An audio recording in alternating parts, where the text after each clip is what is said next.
Il y a déjà 100 ans, au cœur des Vosges alsaciennes, s'est déroulé l'un des affrontements les plus sanglants de la Première Guerre mondiale. La bataille du Hartmannswiller Kopf, ou bataille du Vieil Armand, se produit du 19 janvier 1915 au 8 janvier 1916. Le Vieil Armand fut un lieu de dévastation et d'affrontement.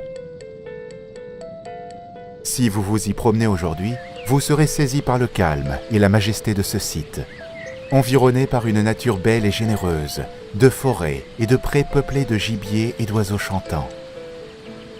Cela nous ferait oublier qu'il y a un siècle, une guerre cruelle a broyé en ces lieux toute une génération d'hommes.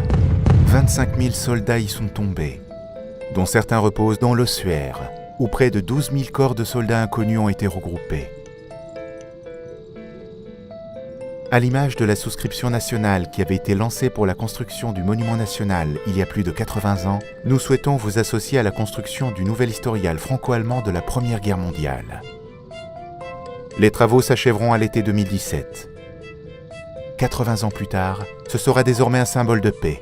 À travers cette première souscription nationale numérique, nous voulons vous permettre de poser symboliquement la première pierre, en soutenant la création d'un film documentaire historique qui sera le point de départ de la visite. Le film est à destination des visiteurs du nouvel historial, mais également à destination des scolaires. Il sera en effet un support pédagogique visionné dans les écoles pour les enfants et écoliers. Nous nous inscrivons aujourd'hui dans la transmission de cette mémoire aux jeunes générations. Notre volonté est d'assurer la sauvegarde et la compréhension d'une période clé du XXe siècle. Loin d'être situé dans le passé, notre projet s'en nourrit, tout en étant résolument tourné vers l'avenir. Si vous nous soutenez maintenant, avant la fin de la campagne, nous nous engageons à inscrire votre nom dans le générique pour chaque don supérieur ou égal à 50 €.